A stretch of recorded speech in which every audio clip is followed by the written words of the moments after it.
I'm Rob from 6++, and here at the channel, we are very excited because there is a new Drukhari Codex. We're going to be going through the detachments. Today, I'm going to be looking at the Spectacle of Spite detachment, which is the Witch Cult detachment. So on top of the army rule of pain tokens, which buffs your data sheets, we have a detachment rule for the detachment, which is combat drugs. So combat drugs, in your command phase, you can pick one drug or you can randomly select two. If you do pick one drug, you can't select it again later in the game. So it's a one and done, but you can still roll for that one. So the buffs we can get are Adrenalite for an extra attack, Hypex for +2 movement, Serpentine for extra weapon skill, Painbringer for +toughness, Grave Lotus for an extra point of strength, Splinter Mine for extra leadership and ballistic skill. Enhancements. So these enhancements are locked to succubus models only. First up, we have an enhancement that gives you an extra combat drug for the succubus's unit. It's just a roll, you can't pick it. It's very niche, and I don't think you're going to see this one too much, to be honest. Next, we have the Chrono Shard, which gives a succubus and her unit once a game fights first. This is very good on an army and detachment that really wants to dominate the fight phase, having multiple fights first units around the board and just really controlling all those engagements. Next, we have the Farafin of Torment, which turns off Overwatch. I thought this would be very good in my testing games. It hasn't come up a lot, strangely, but it does have niche cases where it can be quite good. Morgana's Curse, though, +1 AP and +1 damage. That puts your succubus at AP 3 and damage 2. She becomes a very reliable killer of most infantry units at that point. And her and 5 witches going on adventures will just be clearing points, jumping back in venoms, clearing more points, and just having a great time. Okay, stratagems. So Berserk Fugue, we have a 2 CP, Fight on Death. Only works on Witch Cult units, which is probably expected, given it's a Witch Cult focused detachment. Then we have Deadly Debut, which is a 1 CP strat to get lethals. And if you are a Witches, so the Witch data sheet, you get an extra point of AP. This is absolutely amazing on things like Hellions, Witches. So Witches will be a minimum AP 2, or with Lilith, minimum AP 3. It can really get this army punching up. The lethals part actually is not locked to Witch Cult either. So you can put it on Incubi, you can put it on anything in the book. Then we have Feigned Weakness, so 1 CP, fall back, shoot and charge. Again, this is not locked to Witch Cult units. So this really lets you effectively play the game with your shooting platforms. You can't be tagged. Someone tags your Scourge, just spend a CP, fall back, shoot them with some Dark Lancers, happy days. It's a very strong thing. It also lets your Hellions fall back and charge to get their Lance attacks going and getting them fighting before your opponent as well. Preternatural Agility. So 1 CP, ignore modifiers, move through other models. This strat you won't see a lot of use, but there is going to be those 1 every 10 games where it comes up where someone's tried to move block you or you've been hit by something that reduces your movement, where it's going to be absolutely key. But it's quite niche. It's one to keep in the back of the locker, but we won't see it too much. Next one, Challenge Met, 2 CP. This is one we are going to see all the time. So a Witch Cult unit can charge at the end of the opponent's movement phase if it ends a normal or advanced move within 9 of that unit. So the key bit is movement phase. So if you have a Witch unit, so a Succubus, Witches, Hellions, or Reavers, on an objective, and an opponent wants to walk onto that objective to try and charge you or try and flip the objective, you can just charge them. You will be fighting first because they haven't made a charge move. And this just creates so many opportunities for you to just control the fight phase, control what gets shot, and control the primary. It's a very, very, very strong stratagem. Then we have Acrobatic Display, which is a 5+ in shooting phase.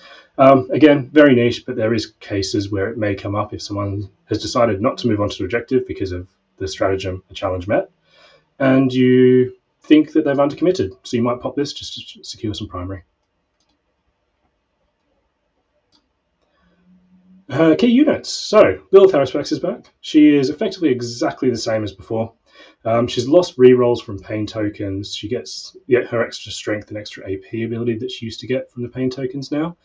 So she's still very good, but not quite as good as the Index, but still pretty much an auto take because melee control lists, you want fights first, and she is very good at doing that. Next is the Succubus. So the Succubus base data sheet is average, but she's cheap, so it's okay. But there are some enhancements. So we talked about Morgana's Curse earlier on, which is the standout. It puts her up there with threatening, if not more threatening than Lilith now. And she just absolutely blends. They get 4 rerolls to hit and wound if they're hitting a character unit. So they can just absolutely blend anything that's infantry effectively. Lady Malice. So we're playing Witch Cult, which is controlling people in the combat phase. A Vectora is very nice for that, to avoid things like -1 damage, fight on death, just to try and make your opponent's resources and decisions very difficult. So she provides you a Vectora, and she also gives you a redeploy of 3 units. So what this means is you can use your Mandrakes to sit forward, stop infiltrators coming in, and then pick them up, put them in deep strike, or put them in your backfield for screening on your backfield for later game. So it keeps a 75-point unit alive if you're going second. You do it before you know the first turn, obviously, but she's a very, very good unit, and she is quite choppy in combat. Witches. So I think you're going to see 3 lots of Witches in most lists because they're fast, cheap, they have high OC, and their damage output is decent, and they just love all the strats. They have inbuilt advance and charge with a pain token. They can fall back and charge. They are just a really good unit for their points casts. Raiders and Venoms. So you want to be able to stage, you want to be able to get to where you want to hit people. Raiders give you a 6-inch disembark now, which means with your Witches that advance and charge, there's a huge threat range for them. And the Venom. So your damage to Succubus, hopping in and out, killing things, hopping back in and doing it again is key here, as it always is with Drukhari. Hellions. So I've got a slide next to go over them, but they've had a huge glow up and they really sing in this detachment. And last but not least, Reaver jet bikes. So they're very cheap, they're OC2 each, and they have a heat lance. They move 24 inches with a pain token with a melter gun, so they can just put all types of hurt into opponents.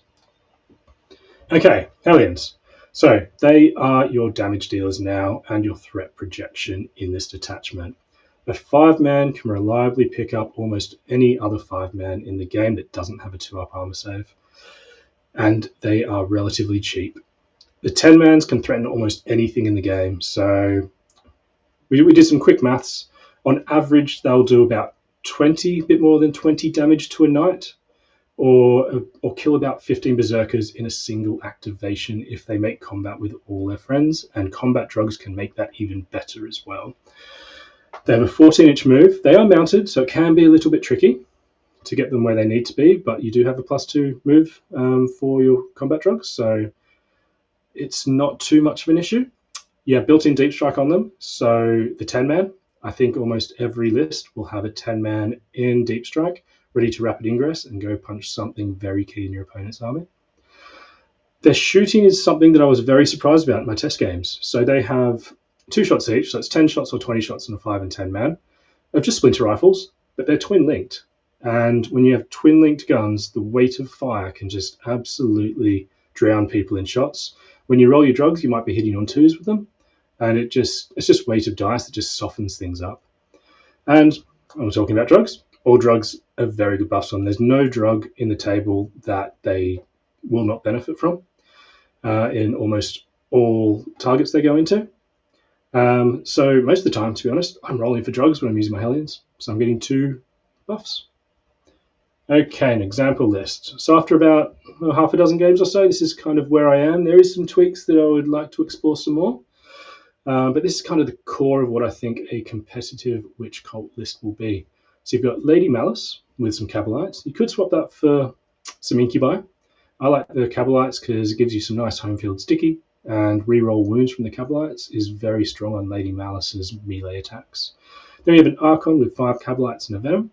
He's one of your shooting bases, so This detachment is very, very CP intensive. You want to be sitting around between 4 and 6 CP almost all the time. So you're never going to be doing rerolls or anything like that.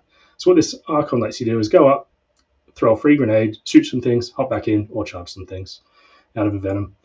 He is very good at just harassing, and he has to be dealt with his high AC unit.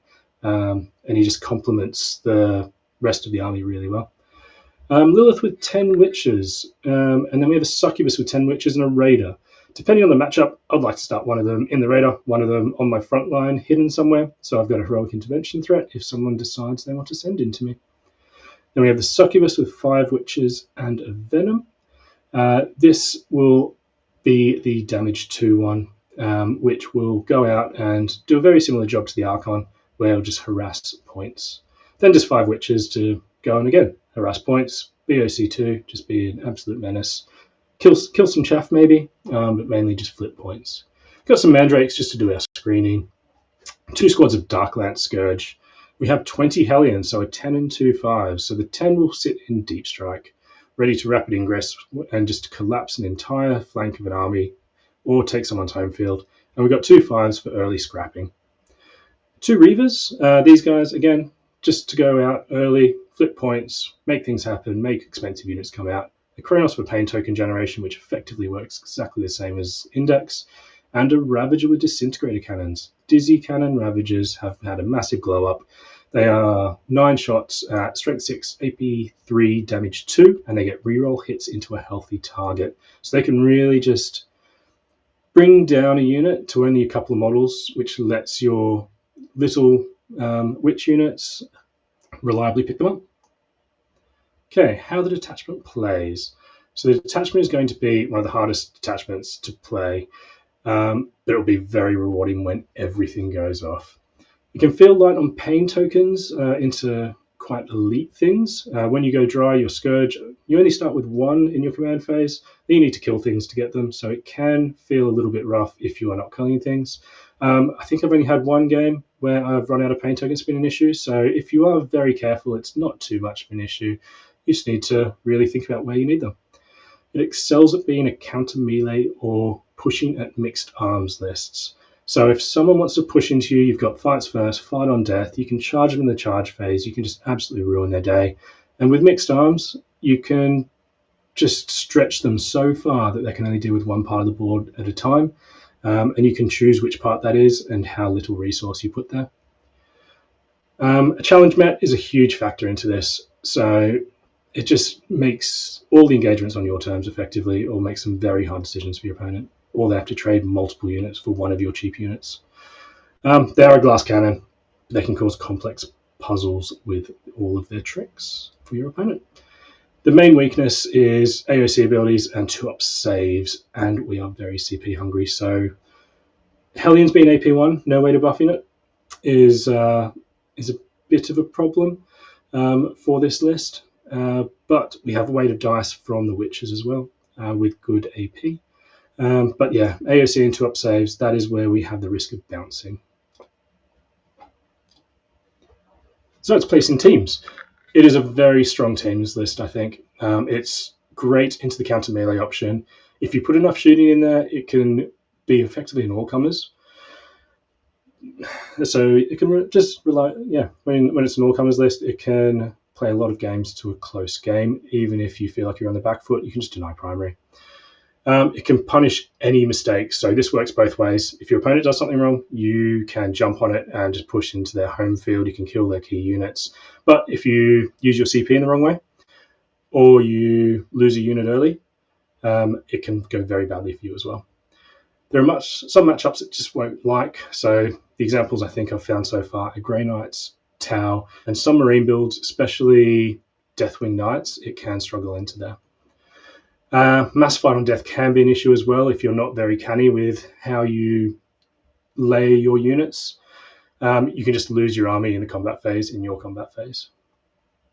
Okay, the final thoughts. So this detachment has some extremely powerful tools that will be quite difficult to use, and will have a very high skill ceiling. So I don't think you're going to see it at lots and lots of events, but when you do see it with a decent player, they are going to be very difficult games. Because of this, though, it'll be a recording. It's going to be very rewarding as a Drukhari player when all the tricks go off and you can just see in your opponent's eyes that they have no chance and you've done all the tricks. And yeah, it's everything I was hoping for. It's great. Witch Cult's my favourite. I've been waiting to play them again since 9th edition. I've been trying to jam as many witches in my index lists. Hasn't quite felt right, and they're really there now. If you like this content, we've got plenty more in our 6++ community. It would really help if you liked, subscribed, and if you like, join our Discord. We also offer some coaching. So me and Tom, we were both very experienced Drukhari mains. So if that's something you think could help, jump on, ask us some questions, and we can get things organised. Thanks for watching. Happy raiding.